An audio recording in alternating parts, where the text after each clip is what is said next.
Welcome to the 1457 podcast from Scotland, where golf began, a digital platform where we try to inspire golfers near and far to come to Scotland to play golf. Famous and the not so well known courses, with our great photography, short films, stories, and of course, our podcast. You'll find all you need to know about how to play, stay, eat, and travel around Scotland on our website, scotlandwheregolfbegan.com. On social, you'll find us at Where Golf Began, and on Facebook, you'll find us at Scotland, Where Golf Began. Good morning, good afternoon, good evening, wherever you are. Today, we're taking a wee look back at 2025 and a wee peek into 2026. And I'm joined by my co-pilots, Fife's finest Dave Kerr. Hello, Dave. How are you? Good afternoon, good evening, good morning. How are we? Are we well? Roscoe Flanagan, our resident Scottie. Now, Roscoe, we had a bit of pre-chat beforehand, and we need to hear some of your Scottish accent that was coming across there. And so, Roscoe, how goes it in your best Scottish accent?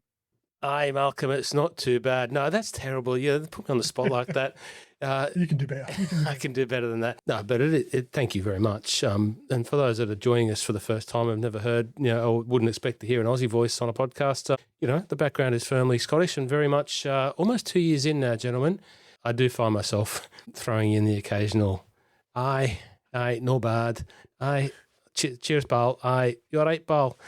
So that has become part of the regular vernacular on the street. So, no, but I'm good, thanks, Malcolm. It's great to be back. Been a while, and hopefully this is the start of whatever series that we're into. But getting the opportunity to listen to my own voice and the sound of it, I'm never going to say no. So thank you for having me back. I would say, Ross, I think your moustache is looking particularly gingery recently. Have you been on the Iron Brew a wee bit more than usual? Or? That's funny, actually, because everything else around it is grey. And obviously, for those, this is not a video podcast, and whatever you call it that's not on top, well, that's certainly not ginger. But I don't know what it is.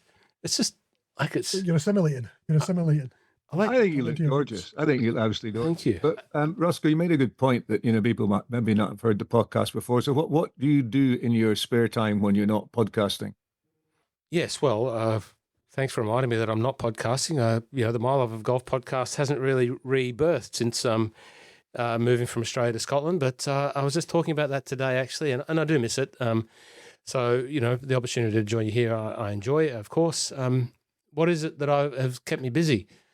At the start of this year, I started a job after moving and leaving behind, a successful golf business and indoor golf business. And as some people know, I started working in the golf industry as the sales executive rep for Foresight Sports up here in Scotland. And, basically spent a good part of this year selling and helping people understand how golf technology can, benefit their game as individuals, benefit their business as golf professionals, or help them establish a business if they're looking to, move into the very, very huge and eternally growing space of golf simulation. And I don't think you have to turn too many pages of golf journals or magazines or YouTube these days to see that, indoor golf and golf simulation and launch monitor technology is very popular and very dominant in the golf industry. And, Foresight for me, I'll argue black and blue, but Foresight and camera-based technology is the best for measuring and providing you accurate data indoors and out. And that's why it's chosen by so many tour players. You probably heard me say that before, but that's what I've been doing. And it's taken me, pretty much to most parts of this wonderful country. And I've seen parts that I had never seen previously in all my pre-life here in visitation, and some wonderful golf courses, some wonderful golf people, some lesser-known golf courses and equally wonderful people, and to a lot of people's houses and small businesses. And it's fabulous, because, I just find it very easy to connect with, our fellow Scots. And I consider myself, and always have considered myself a fellow Scot, even despite the accent and the country of birth. That was the way I was raised. And I think, very kindly people get that. For when I explain who I am and what I've done and where I'm from and why I'm from there, and it's been really good. I enjoy golf and golf technology, so that's what I've been doing, Malcolm. And there's probably much more that I could waffle on about. Brand new. And Roscoe, when he was in Australia, had a great podcast called My Love of Golf. That I'm now talking about friendly Scots. Dave Kerr, tell the world what you do, 'cause no one knows what Dave Kerr does. I mean, what do you do, Dave? As little as possible. No, yeah. So it's been another busy year in the golf travel business. So my day job is with an American company called Fairways to Heaven. We sold our tour operator business to them about nearly 23 or 21, 22 months ago now. So I have been looking after their clients on the ground here in Scotland. This summer, last group went home mid-October. Yeah, it's been another busy year up and down the country. Spent a lot of time holding people's names on my chest at Edinburgh Airport and welcome them off their flights, hunting for their golf clubs. Yeah, that's the exciting day job. I'm sure it looks much more glamorous on Instagram. I do my best to make it look glamorous on Instagram, but that's essentially the day job. In and out to the airport, up and down to St Andrews, occasional trip further afield to watch other people play this wonderful game. If maybe not play it quite as often myself as I'd like. Mr. Kerr, that does get round the golf course, and if you follow his Instagram posts, the odd quite nice place pops up here and there, a lot around Scotland and some down in England and quite a lot abroad. But Dave's an asset to Scottish golf. Came from finance and does a lot in the golf industry, which is fantastic. And I am Malcolm Duck. I am out of work, retired hotelier, restaurateur, seeking gainful employment. Love golf. I might just be in danger of having found what makes my golf swing tick. Sure it will last for at least a week, if You not. can't say it. I can't As soon say as it. you've said it. Yeah, as soon as you've said As it. I say it, I'll lose it. I'll lose it. I'll lose it. So the aim is with the podcast, we're going to put stuff out in the winter, spring, then we're going to break in the summer and start again next autumn. Now, this time we're looking back over 25 and a wee peek into 26. So, Dave, all those golf courses and that golf you haven't played, where have you been? What's been your most enjoyable? What's been the one nobody knows about and you're not going to tell anyone about, apart from the listeners here? No, again, I've been very fortunate again this year, playing some terrific golf courses here in Scotland and, as you say, further afield as well. But I think it kind of dawned on me probably at the start of the season that I was tangibly close to completing the Scottish Top 100 golf courses. I'm not really a list chaser or any of that, but there was a few there, and notably good ones that I had not played in Scotland. So I ticked off a couple this year, specifically a few in the West Coast. I guess I'm kind of predisposed to sticking to the East Coast, so a few in the West Coast. So East Renfrewshire, I played for the first time. I've not played that. Oh, it's got a peculiar par 3 at one point, but other than that, it's I think the 12th. But apart from that, it's a very fine golf course, very well designed. Also with the wonderful 1457 Society West Kilbride, which I had never played before. Really That was enjoyed cracking, that. wasn't it? I had played Really that again, and it was so close to those other golf courses in the West that everybody knows about. But I mean, I was blown away by that. I think I almost started with 4 birdies, but it didn't. And then I think I ended up in about 35 bunkers and was looking for my tank commander's helmet. I do recall you did see a lot of sand that day, but no, it's a fabulous golf course. So, and again, just one. I'm not even entirely sure why neither of us have ever been there before, but we've been there now, and I'm very happy to extol the virtues of it to anyone that'll listen. Oh, where else have you been? I've been a couple of trips to Florida, which is always nice. No one really wants to dwell on much of the golf over there, but lucky to play a couple of public courses, which are probably worth spending a bit of time on. So, a place called The Park down in West Palm Beach. Gil Hans redesign about 2 years ago. Tremendous, and a real community facility as well. A nice little short course that welcomes anyone in to come and play. really interesting little putting course. It's a bit like the Himalayas and St Andrews. Lots of movement on the ground, let's say. And a little 9-hole in a little town near Orlando called Winter Park. There's a 9-hole golf course that sits right in the middle of the town. So pretty significant roads going down both sides, and it just plays around a graveyard, if you can believe that. This lovely little par 3 course, impeccably well maintained. I think the green fee was something like $45 or something, right, for a Friday morning. Unbelievable value. So yeah, it's been a good year. I've there's been some big boxes ticked as well, but no one wants to hear about those. Come on. No. Come on. Dave, I saw you out there with your long socks on. Come on. Come on. Yeah. Let us know where you've been playing, pal, with your long socks. But we did have a very exciting day in July where we played all 3 of the open venues down in Kent. An event called the Hagen 54, echoing a feat undertaken by Walter Hagen, where he just wandered the 3 golf courses of Royal St George's, Royal Cinque Ports, and Prince's, and dragged the caddy round all 54 holes. We played in an event in late July, me and 3 friends, where we played all 54 holes down there. That was great fun.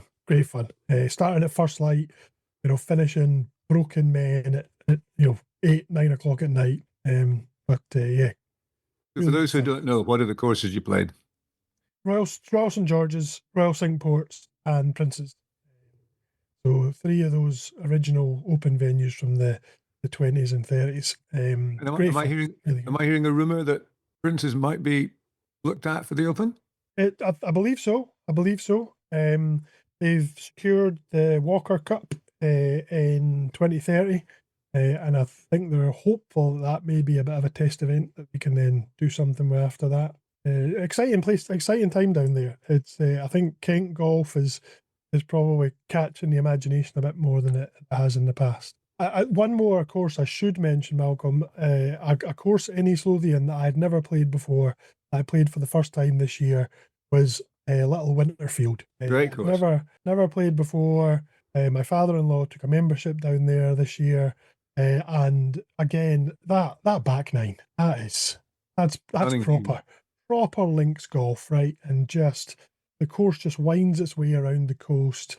Great bunkering, really well looked after golf course. Fabulously warm, welcoming members. Very happy to tell anyone that'll listen that is a golf course that you have to go and visit. Possibly the last hidden gem in Scotland, sitting right in the middle of East Lothian, Scotland's golf coast. Did I get that in? Scotland's golf coast. And it's actually just been bought by the members from the council, or leased from the council. So I think trying a good job down there. I mean, it's pretty windswept. And if you're into hickories, it's a fantastic hickory course, apart from the first. How far is the first par 3? Oh, Jesus. That was 210? That was... Across a chasm? Yeah, I was driver all day long the day I played, certainly. I'm not sure what the best way to play that hole is. You've played it, I'm sure, a few times, Malcolm Wood.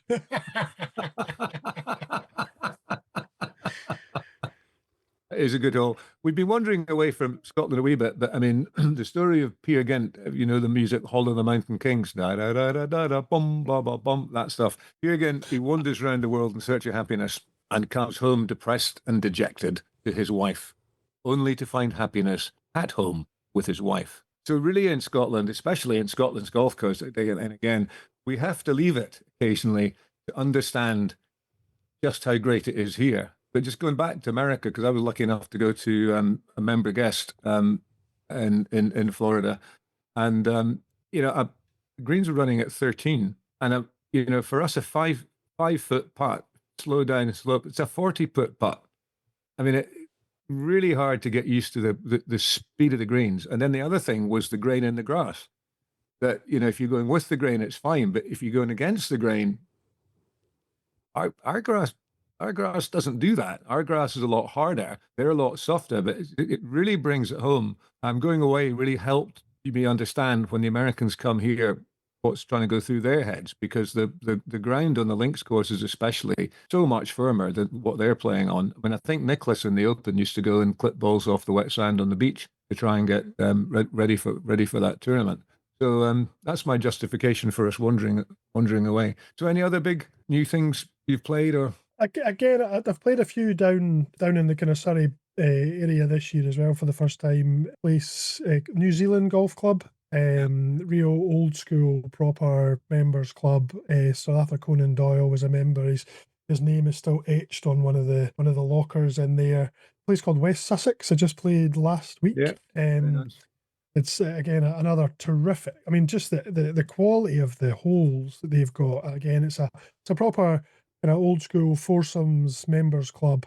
And then the other side of the coin, a place called the Addington, which is going through some really significant renovations under their current owner, really stripping it back to probably what it used to be, with fewer trees, more open space, but really terrific restoration of a golf course. Yeah, that's and then if we want to go take that a little bit further, I was lucky enough to play the new golf course at Castle Stewart as well this year, Old Petty. So Mr. Doak's interpretation of a links up near Inverness, and it's a terrific counterpoint to the Castle Stewart course that's there, and it's relatively long established. It's a very different bit of land. There's very different movement in the land than Castle Stewart. But again, as a 36-hole day goes in that area, that would be a great way to spend your time, to play Castle Stewart and then Old Petty. Yeah, we had a 1457 trip up playing both of those, and they were very clear. This was a pre-opening. Actually, it opens next year, so we're looking forward to next year. That'd be one of the things to do. Quite interested to see the dynamic with Mr. Tom Doak and Mr. Stuart McComb, because I mean they're both such quiet, gentle people without opinions. I remember Stuart came down to Renaissance, took him around asking about Tom. So the best thing to do is buy him a beer, shake his hand, and say, we'll have a cuddle and a hug at the end of it. I'm sure it went pretty well. The results very good. I think Clyde was very instrumental in that. I think Clyde spent a lot of time. Yeah. What's Clyde? I remember Clyde's surname. Clyde Johnson. Clyde Johnson. I mean, he's really coming through. Really, really, really nice guys doing a lot of different work. But he's been Tom's guy in Europe for a long time, and I think that'll be a good addition. What do you think about is it the 16th and the 3rd? Yeah, around the castle. Up the hill and down the hill, or down the hill. Right. Yeah, again, I understand that there were some restrictions around what could be done in terms of land movement and moving earth, just to be sympathetic to the castle. But I think so. The third place is a long par 3, where if you hit a lovely hook, you could probably put it through one of the windows in the castle. But again, I think it's an interesting hole that I'm sure will develop over time. And then the 16th it's a tee shot over a reed bed, really, isn't it? Yeah. And then to a fairway that just climbs all the way up to the green. These are not the most feature laden holes on the golf course, but I think that was some restrictions of what was allowable basically around the castle. But there's a great little stretch from, I think, maybe 13, 14, 15, when you're playing kind of around the Firth of the Murray Firth, and then I think 17's a great hole.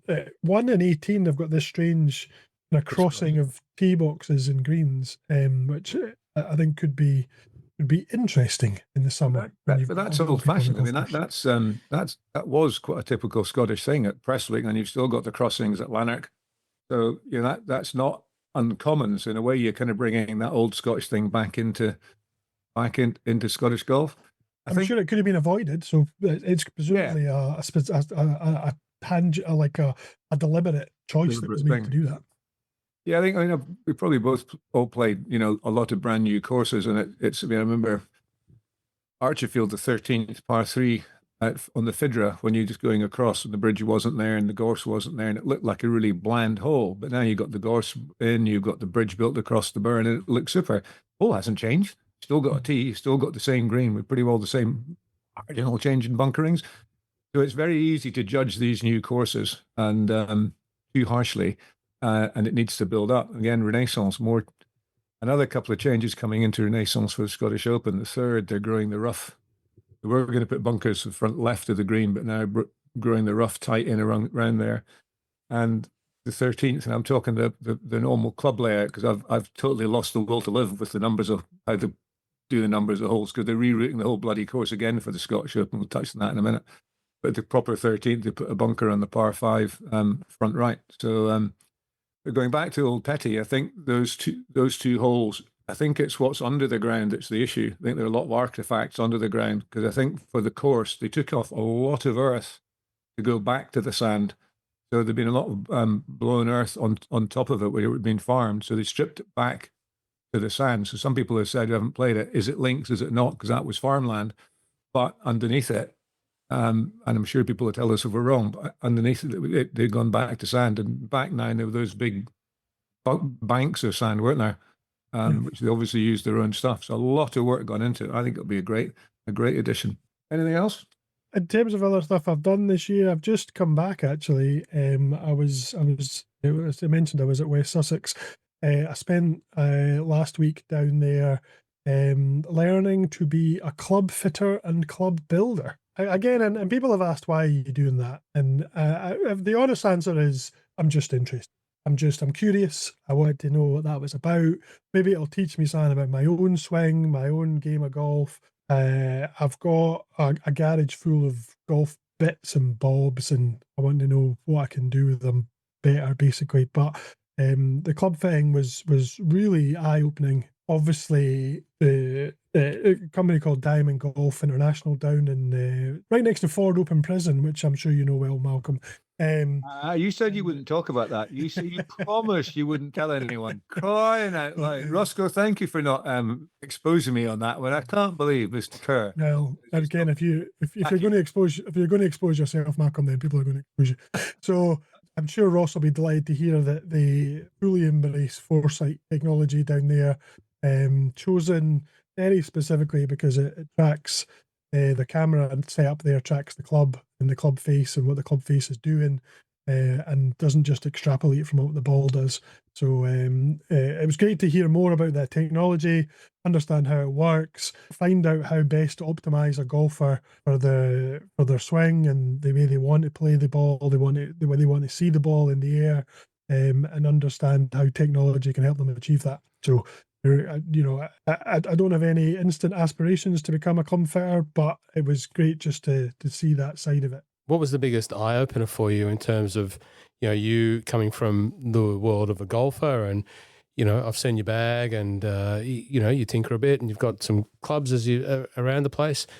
What was your biggest sort of takeaway as an eye opener that you just thought, oh wow, I had no idea that happens in the world of club fitting? I guess so. The biggest thing, if I'm completely honest, was when I describe my game, I talk about feel a lot.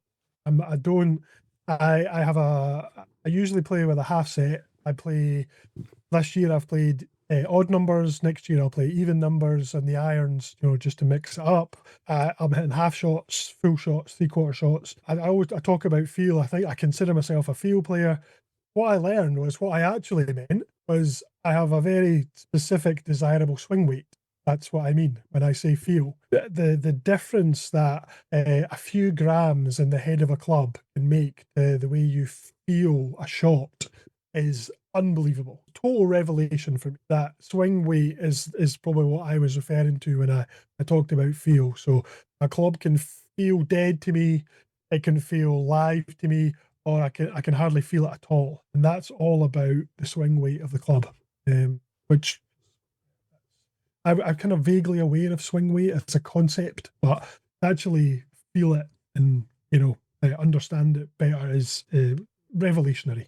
It is a hard concept to understand, and I having been in that space, like D1, D2, and what do those measurements mean? Because they don't equate to a tape measure. It's a fulcrum on a balance point on a awkward little scale measuring device. But what does the difference in a couple of swing weight points mean? And what else did you learn about club fitting? You're going to get grilled on this from in the RACDG chat. We did. One of the fortunate enough, there's four of us in the group learning about this, and at any one time that they've kind of capped it at that. But one of the guys is a young pro from Ireland, just outside Dublin, and his ability to just understand his game. And he could genuinely tell the difference between one swing weight, like a D4 versus a D5, which is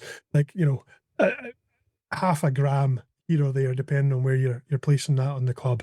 It I think it was just a lesson in how some people have such a rounded understanding of their game, where many of us are blundering around in the dark, basically. Was again just terrific to see. But yeah, it was honestly things like, and then the other part of it was the club building part. So putting clubs together, taking them apart, doing some basic repairs and stuff, and some of the tips and tricks are going to, I'm sure, prove themselves entirely invaluable. For me, I've got lots of broken bits in the garage that need putting together. So going back into your weights bit, when Tiger was with Nike, it was Gary Nichols, great coach, Archfield, was saying Nike gave him two drivers that were exactly the same weight, and Tiger said, "No, this is the one I want." So why? Because it's just a little bit heavier.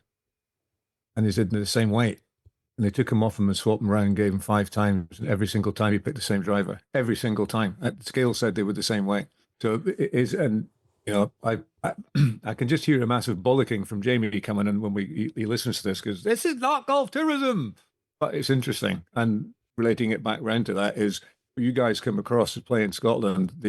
All the pros will help with this kind of stuff. There's some great, if you come with no clubs, there's some great shops with all sorts of clubs to sell, and there's some great fitting centres and so on. If you want to find out about that, then just shout. But I used to fence to a very high level, so obviously the tip of the foil, the tip of the weapon was key, and the weight of that was absolute crucial. And I think I said I've maybe found something in my swing, but that weight and feel is huge. Watson used to take his club and turn it the other way around, hold it by the handle and swish it with a handle at the bottom, and that connected his hands back to the club head, because obviously now turning it around, now the weight's at the bottom, so it re-engaged his. So that weight is, and I think that's what a lot of golfers, high handicap golfers, say that's high handicap golfers don't feel. So when you get down low, they really understand that, really feel that, and can make it work. I think famously that McIlroy, I think certainly TaylorMade, I suppose, that make his driver, they have a special tape that McIlroy prefers to go under his grips, and he can feel the difference if they use the normal tape versus the McIlroy tape. At the elite level, the difference here is minuscule, but I guess it's marginal gains, and that's what, if people have got a very specific feel they want, and that's what they want to go for, right? But it's eye-opening. So now you're going to go around all the clubhouses telling the pros how to fix the clubs? Well, now I'm going to have no excuses for my own game. That's the problem with this now, right? I'm going to spend the winter buggering about my own clubs, matching the swing weights and all of them, so that I've got no excuses. And then, if my handicap doesn't come crashing down in April, then it's going to be, I don't know what I'm going to blame instead. You remember Archfield? You've been playing there much? I think I've played a dozen times or so this year over at Archerfield. The courses have been in terrific condition. Always feel very well looked after there. But yeah, it's about a dozen times I think this year. Yourself, Malcolm, have you been out and about at Renaissance and Archerfield? Yeah, I've been out and played quite a lot of Renaissance. I've been for the first time played a lot of Kilspindie. I mean, everyone knows it's how much I love Kilspindie, but I mean, still you go and play it. Every time you play it, at some point you just think how lucky you are.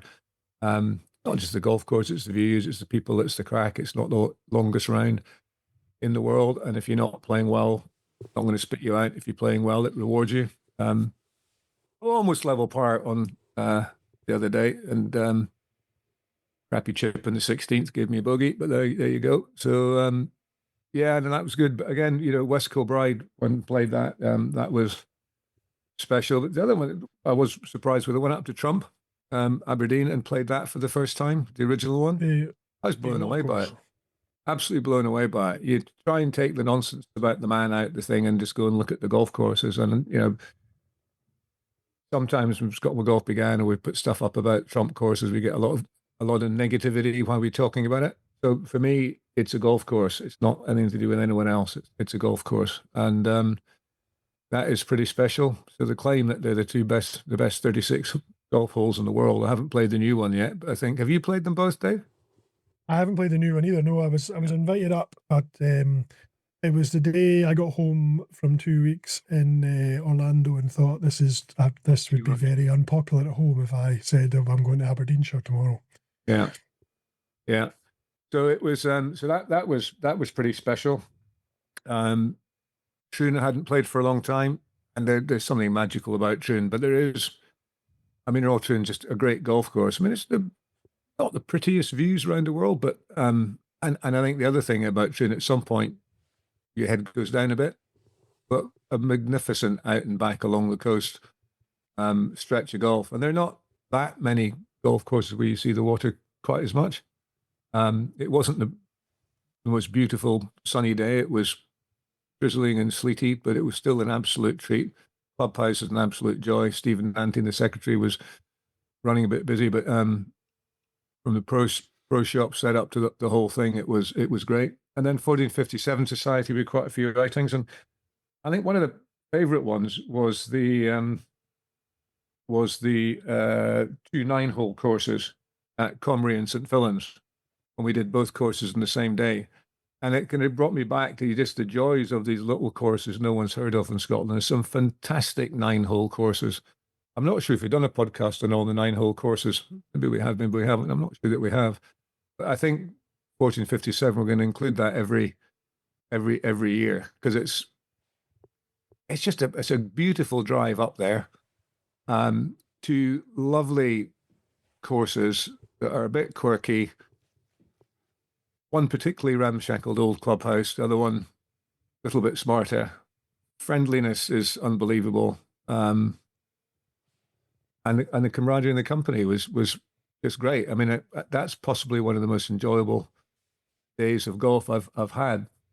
The other thing that was quite amusing was I was asked down to again straying outside Scotland to go and do an auction for Lord Botham for his final golf day in the UK, and halfway through the round, when his missus came up and said, "Ducky, could you do us a wee favour?" I said, "What's that?" Could you do a Q&A with Ian and Sam? So with 9 holes notice, I had to do a 20-minute question and answer with Sam Torrance and Ian Botham, and I don't know an awful lot about cricket. I had been missing Risk and Fear, but it was quite good fun to do. I hadn't realised that Sam had taken Ian Botham to the Ryder Cup to work in the background of that. So it was actually quite interesting when how many different Ryder Cup guys, different people they bring in to try and motivate the staff. I mean, Dougie Donnelly talked about that with Man United manager, whose name was going out of my head. How can that possibly happen? Fergie bringing these guys in. So that was quite interesting.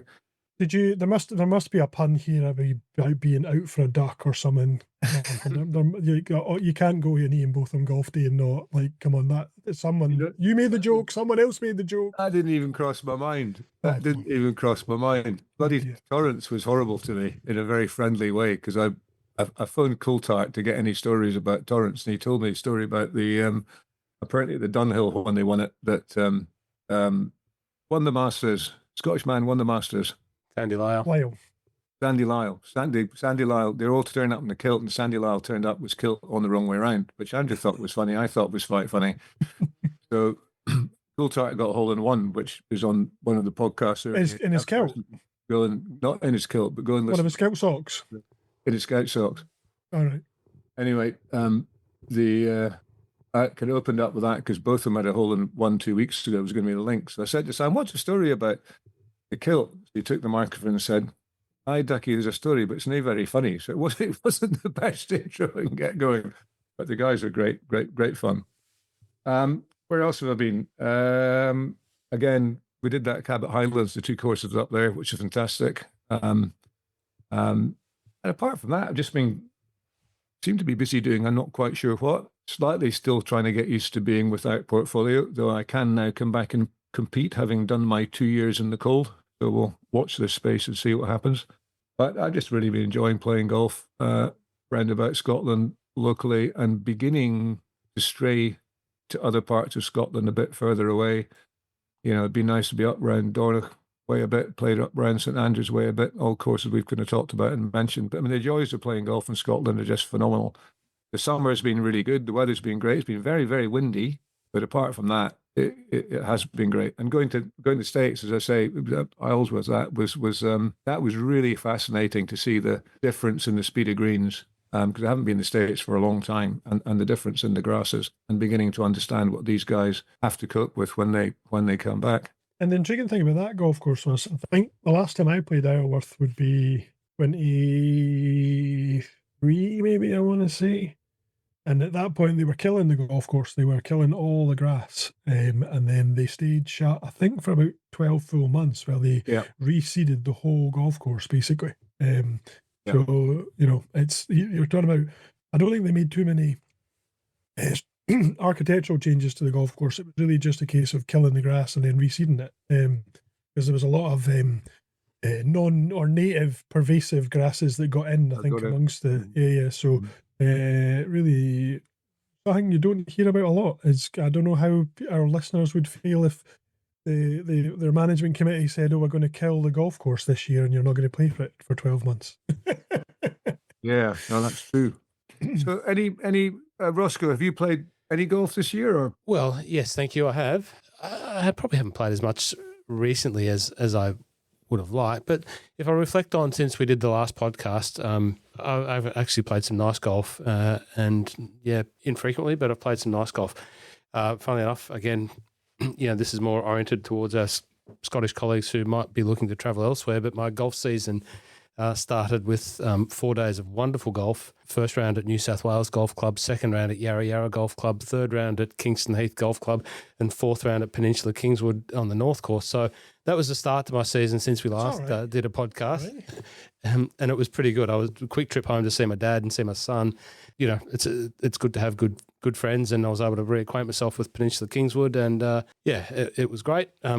Kingston Heath, and the changes at New South Wales were fantastic. Mackenzie and Ebert went there and redid all of their greens and quite a lot of the bunkers, and got the best out of that architecture that exists there. And for anyone that has had the opportunity to go there, I think you'll get what I mean and see it. And anyone that wants to go there, it's vastly better than what it was. But no, since then, one of my Australian friends who is also a Scottish, not a Scottish Aussie, but he now lives in Scotland, lives down in Ayr, took me down to play at Turnberry, which I had never played before. I'd been to Turnberry a number of times and worked there photography-wise before, but I've never played there. So that was a terrible day, but no, it was a wonderful experience. It's really is a fine golf course. The Ailsa course there, I loved it. And I can't really reflect on the holes that they changed. What are the holes that they changed? Is it 3 and 4 or 5 and 6 or something like that? But over the years, quite a lot of changes. Yeah. This year, seven changed quite markedly this year, and then the 8th tee, I think, as well, was shifted over. So pushed it out a bit, a little bit. You say 7 and 8, Dave?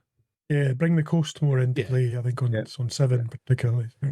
Yeah, but it was a wonderful golf experience. Also, speaking of Ayrshire, I had another round. Was my second round at Western Gales again.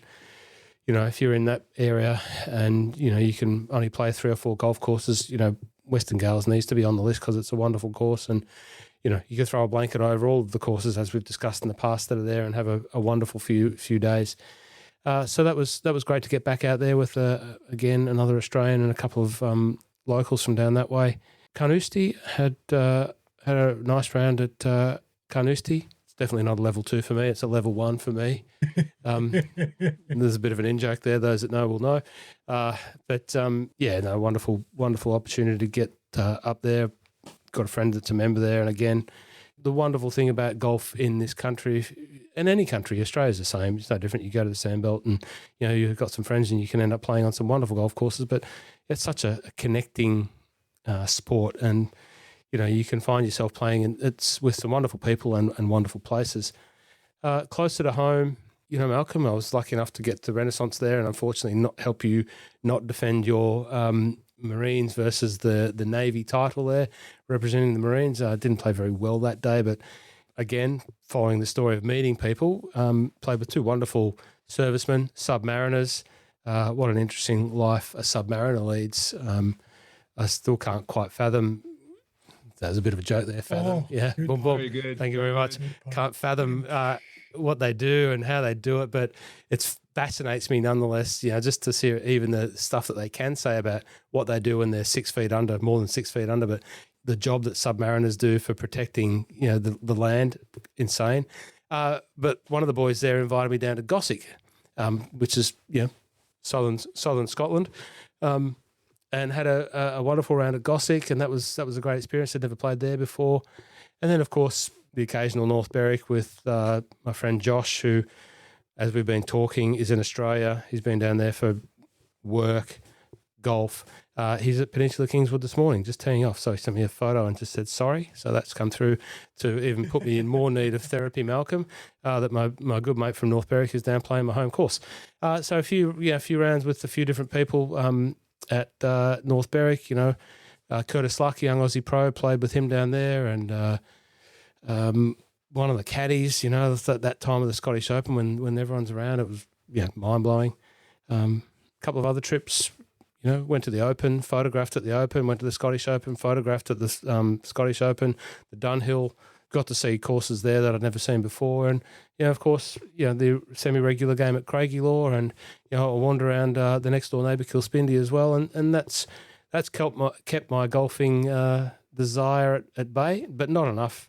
My life working 5 days a week and normal stuff, which normal people deal with, is a little different to the life I had back home, where I could be a little bit more flexible and work 5 days, but choose what days they were. And so you just got to work it out, and I'm still working that stuff out. But no complaints as long as I'm driving around, seeing different places. And I've been to, recently I've been to Carnwath Golf Club. Now, it's probably not one that I'd put on my radar of going to play, or many people would put on their radar. But, to your point that you talk about Conwy and St. Fillan's, Malcolm, it just reminds me that there is not a town that you don't drive through that's got some small golf course that's important to the community.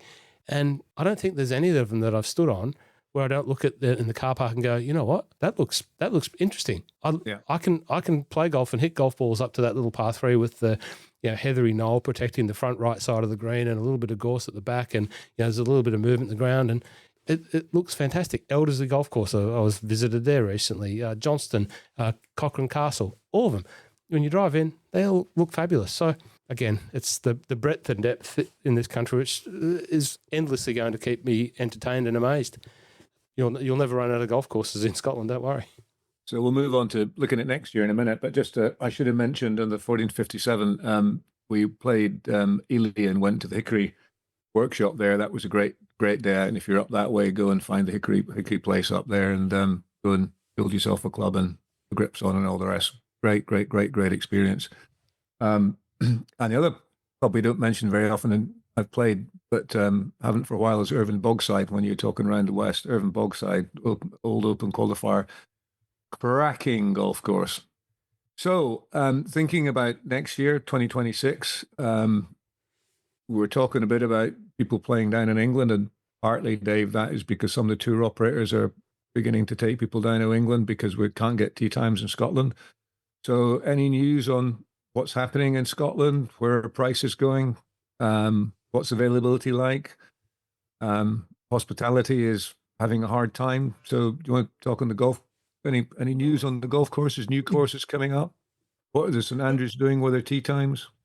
Yeah, so I guess without trying to date stamp this particular podcast, today the St Andrews Links Trust announced that what was the Duke's course is now joined their stable. So it's going to be the Craigton course. They've got a nice little logo to accompany it, and that's going to be going to be joining the Links Trust family from, I think, the 5th of January. They're going to open the tee sheet for next year. So that's interesting news, I suppose. Certainly a non-Links course joining the St Andrews Links Trust is noteworthy, certainly. But yeah, that's today's news, hot off the press. The old course itself is undergoing quite significant changes. It's closed at the moment. I think, to be fair, opening up some fairways, actually. The 16th is now going to, if anyone knows the 16th on the old course, they'll know, and they know my game of golf, they'll know that the driving range is one of my favourite locations on that hole, due to my ridiculous slice. So they're opening up the left-hand side of that fairway. So I'll actually have some more space to play into there, which is terrific. Moving a few bunkers around. More than that, to be honest, quite significant changes. All ahead of the Open, obviously, in 27. Also drainage changes. They're putting some new irrigation systems in. So yeah, the course will take some healing over the winter, and then I'm sure it'll be ready for our influx of golf tourists when it comes round in April time, ahead of the Open next year in St Andrews. So yeah, it's I was up there today. Very strange to see the course completely closed and holes being dug just in the Valley of Sin and around the 18th green and what have you. But again, these changes are only designed to increase the appeal and the playability of the old course. Always something going on in St Andrews. A new private offering as well over there, which again, I don't think they'll have any public play, but Hogshead Golf Club in Ireland are their members are being treated to a course called Fedinch that'll open on the hills above St Andrews. I think they're looking for that to open maybe in 27, but that's been an on-off development that's finally happening. Oh, I'm not actually sure, but they're making significant progress. There's some new buildings going up if you just drive past. Course has been seeded. They've got a little par 3 course they're putting in, I think, which they've turfed from existing turf farm. So just another one of those. I think Mr. Nicholas's course up in Aberdeenshire's got the thumbs up now as well. So again, that'll probably be a couple of years away. Cool Links in Dornoch, just north of Dornoch in Embo, continues to go around the houses in terms of planning permissions. So the locals remain hopeful that that'll get the thumbs up at some point.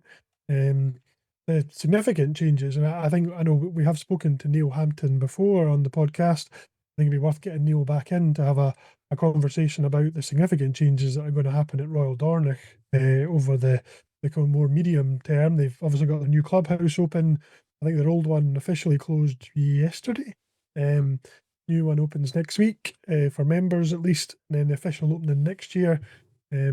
Plans to have significantly upgrade the Stewie, put in a par 3 course as well, new practice facilities, significant increase in footprint, that whole golf estate. So again, I think it'd probably be really good to get Neil on to have a proper chat about that in more detail. So yeah, there's never a dull moment in Scottish golf, right? Never a dull moment. I think we from starting from a point of I haven't played a lot of golf this year, and then teasing out the rounds that you and the courses that you've managed to reel off there, Ross, it would lift anyone's spirits. I know. He's like me. He needs company. We need therapy. We need talking to people, seeing people. We used to be behind a desk all day doing these things. Was it Mr. McElroy last week just said that he thought that Melbourne was not Royal Melbourne was not the number one course in Melbourne, never mind in the world or Australia? Well, you mentioned you name-checked one. Thanks for you thought it was. I don't need an opening more than an inch to talk about home. Makes me feel better.